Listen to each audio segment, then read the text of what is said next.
it's not something that I'm making up. It's not something that I can just stop. Biggest one that affects me most is bipolar.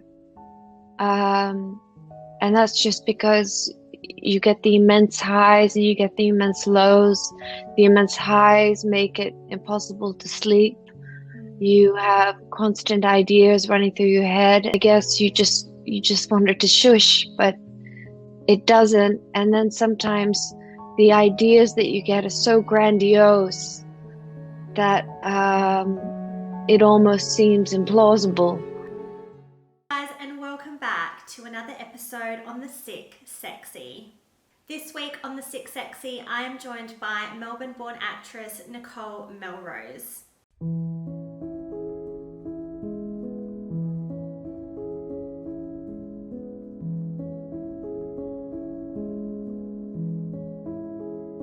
With roots spanning Croatia and Sweden, Nicole brings her silver screen presence to the big screen.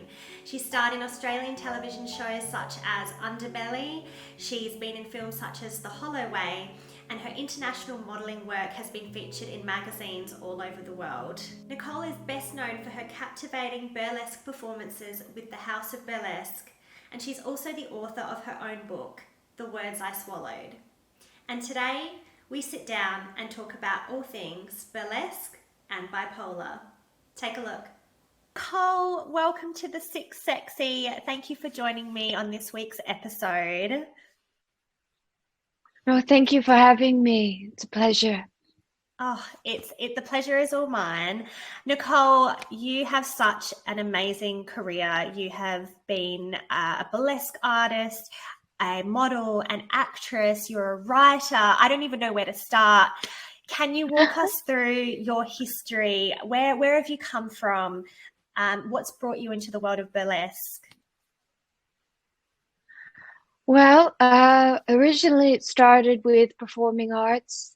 So I guess when I was about 6 years old, everybody noticed that I loved to do little skits, performances. I would watch television, and I would always be playing, and I still play. I love that. That's so beautiful. I love the fact that you talk about, I guess, the almost innocence and playfulness that needs to come with burlesque, because I think when people imagine burlesque, they imagine, I guess, the art of seduction and teasing and revealing parts of yourself slowly. But can you talk a little bit about, I guess, how you fell into the world of burlesque and what drew you in? You mentioned that as a child you spent a lot of your time, dressing up and enveloping these new characters. But how did that form as you grew up and got older in life? Okay, so the story with burlesque was, well, at school, I was always different. I was always the weird one. And I even tried to dress like everybody was dressing, the popular way to dress. And I remember I went into, do you remember the Shop Supre? Yes. Oh. So I went in there and I didn't know where to start. And a lady came and said, "Can I help you?" And I said, "Can you get me everything on the mannequin and I'll just wear that?" Wow. So it didn't go well because everybody knew that I was wearing what was on the mannequin. So I got teased more. And then I thought, okay, you know what? I'm weird and I will wear weird. So I went through a gothic stage. But I still wanted to be beautiful and glamorous, so I would always make sure that it was a beautiful gothic attire. And then my grandmother was a big influence on me. Her name is Nina Gregory, and she was a big glamour icon and actress in Melbourne. Wow. Throughout the 60s, the 70s, and partly the 80s. Mm-hmm. So then I went to a club, which was like a 1950s sort of go-go dancing club. Mm-hmm. And I heard there that the main act had, she didn't show up. And I was 17 at the time, so I won't say what club it was. And I said, "Oh, I do burlesque." And they said, "Do you have your equipment here?" And I always wear nice lingerie and was dressed in the nines. And I said, "I can do it." And they said, "What song do you want?" And I said, "Just put on Sing, Sing, Sing."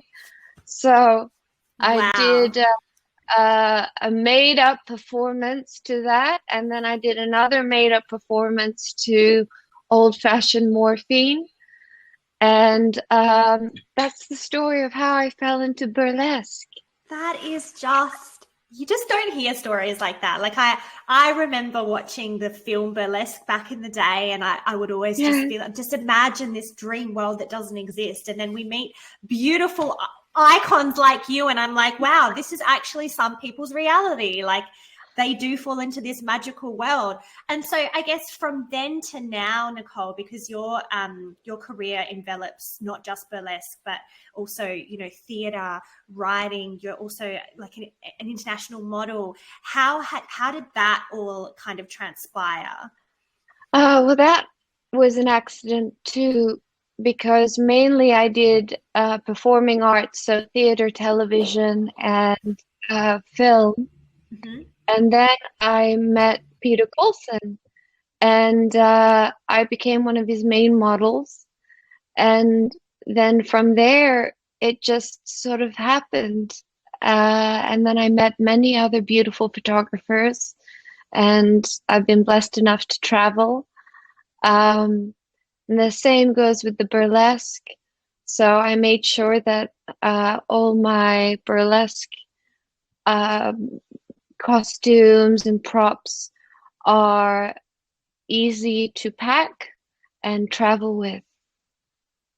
That's amazing. And I feel like, particularly here in Australia, the creative world has not been easy for artists. And I feel like you really have to hustle if you want to get anywhere. Oh, yes, you very much do.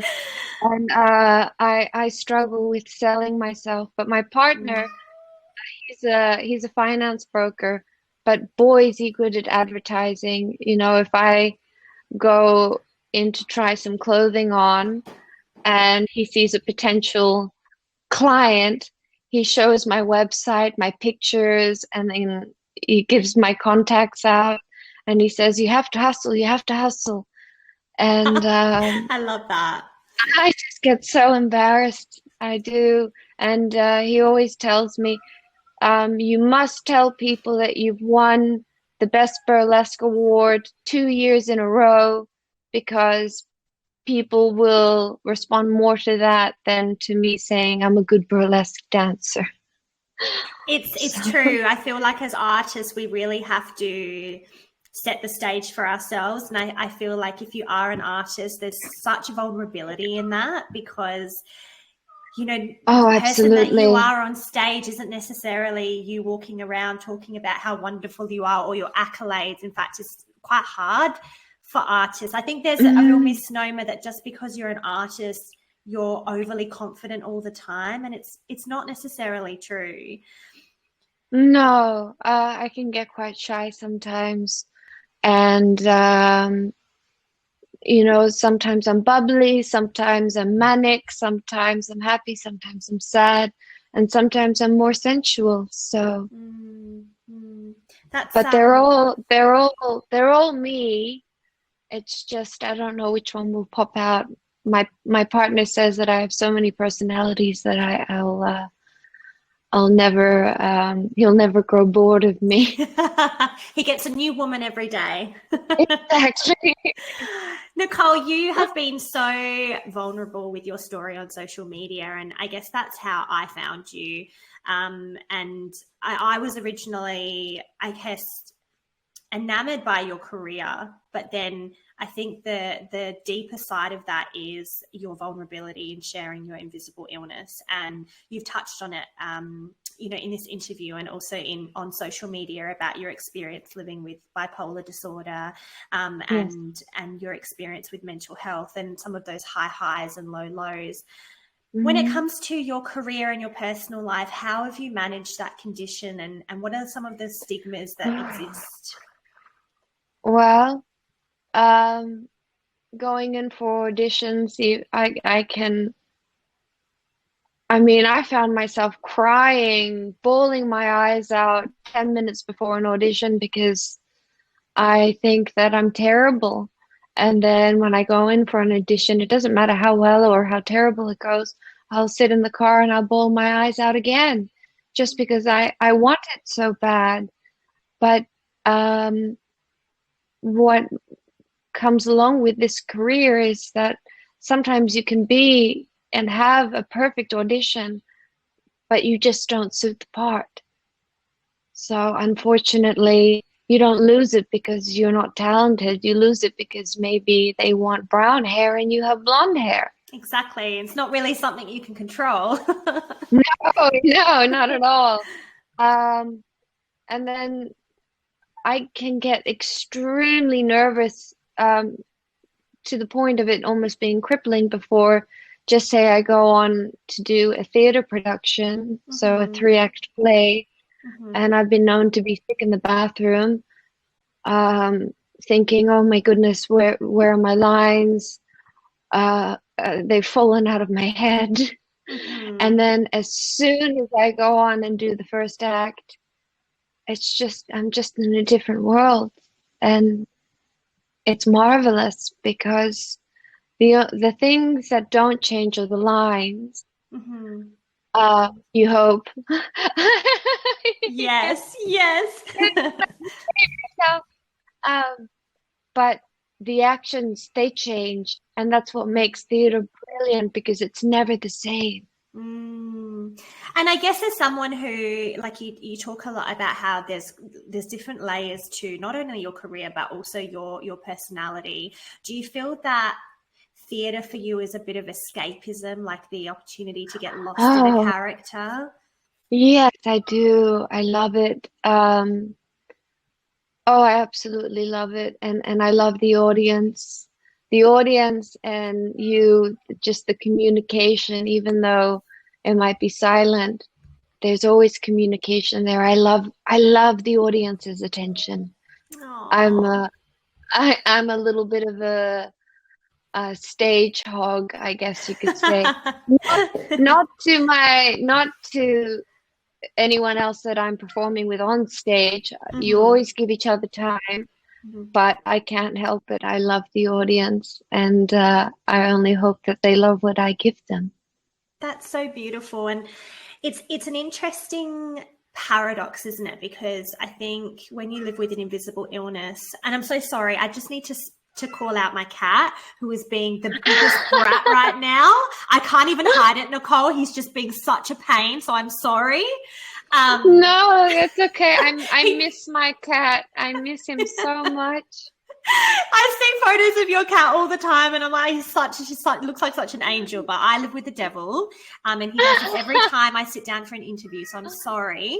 Um, So sweet. I was just going to remark on, I guess, the paradox of living with mental health and invisible illness means that there are parts of you that are so vulnerable that can be really almost scary to show other people.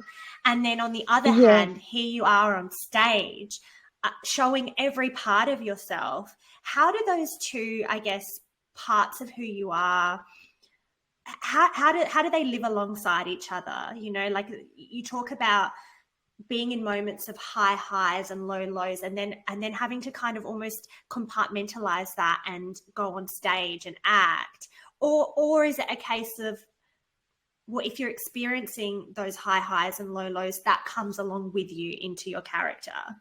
well, it comes along with me into my character because I can't be anything other than myself portraying another character. Um, and when it's off stage, as I mentioned before, when unfortunately our first interview was wiped, I've been called um, not the word inferior. I have been called inferior, but ugh, that's cruel people. A phony, I guess, or what was the word I used? I think you used the word inauthentic. Inauthentic, that's it. Mm-hmm. And that one really hurts because I have Mm. so many facets to my personality that none of them are false. Mm-hmm. It's just with what I have, it all changes, you know. Mm-hmm. One moment I'm up, the next moment I'm down. One moment I'm feeling bubbly, the next moment I'm feeling miserable and depressed, or Mm-hmm. such as now feeling a little bit calmer and um, just a little bit more sensual. I've been called a phony for that, Oh. um, which I guess for me is a trigger Mm. because I mean we all decide who we want to be. Mm-hmm. When you're growing up, you become a teenager and then you experiment and then you become the adult that you want to be or you hopefully want to be. Absolutely. I think that's a beautiful way to put that. And I think in the world teaches us that we have to wear a mask as well. And Yes. so whether you're going into an office or you're going on stage or you're around friends, we all have different facets of our personality. So Oh, absolutely.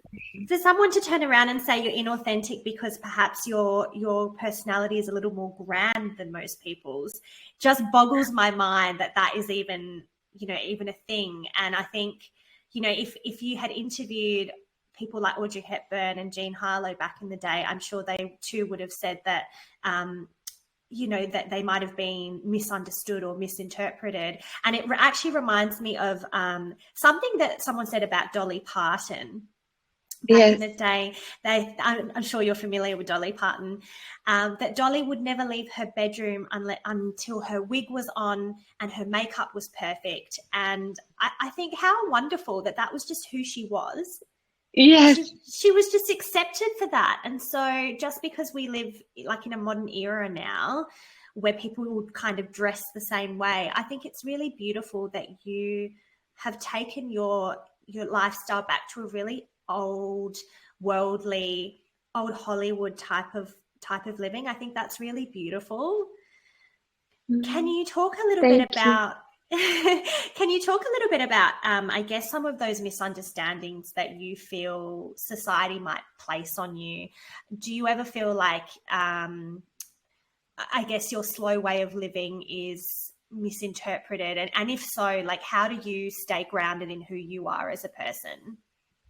Well, I will admit there are days that I'm not grounded and I don't leave the house and I don't get dressed and I don't leave the bed. Um, but then there are those days where, such as today, I thought, oh, how wonderful, let's get dressed up and Mm, go take on the world and smile with a big lipstick smile. mm-hmm. Um, and uh, And I think it's so it's, important to have those mhm. days, Nicole. I think it's so important to admit that invisible illness is not, you can't tie it up in a pretty bow. Like some days are just No, horrible. it's ugly. It's ugly, and if you can't handle the ugly, then you Mm, don't deserve the beautiful. So, um, and I mean, you can only be you. I'm paraphrasing here, but Judy Garland said, you can only be yourself because everybody else is taken. I love that quote. It's one of my favorite quotes as well. I And do. it's so true. It's so true. And I think we're kind of taught from a young age, be yourself, be yourself. But the world drums into you that you have to be someone else. And so, I And when think, you're younger, you don't know who you are. You've hmm, got to make them discoveries like we were talking about earlier. Sorry, I interrupted. No, please interrupt away. Nicole, there are so many different facets to, I guess, your career and your personal life. Has burlesque or writing or any of your careers ever been a therapy for you in managing your invisible illness? Yes, along with the crippling anxiety, I do love creating things and with my burlesque, I think because of my theater background, I love to work. My gimmick is beginning, middle, and end. So there's a story, there's a beginning to the act, there's a middle to the act, and there's an end to the act. Uh, and I move slow. That's my gimmick because I feel like I'm more of a sensual performer. I can't do the nipple tassels. I can't do the bumps and grinds. I'm not coordinated, and I don't think I'm funny enough for slapstick or anything like that. But I've seen some brilliant performances, and instead of counting in time to the music, as you know, 1, 2, 3, 4, 1, 2, 3, 4, 1, 2, 3, 4, I find that's a bit too fast. So I count like I counted in primary school. So it goes, 1 Mississippi, 2 Mississippi, 3 Mississippi, 4 Mississippi, 5 Mississippi. Oh, I'm getting goosebumps just watching you. That's what goes through your head. That's so beautiful. And, it kind of reminds me, I think there's a big emphasis on mindfulness now because people really struggle to slow down. Yeah. Yes. Would you say that's like your own mindfulness when you're on stage and you're in that moment? Definitely. And you're like, yeah.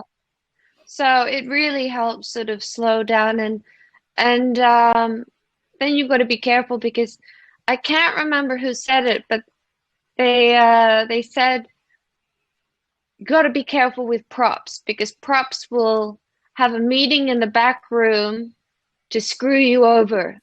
And it's true.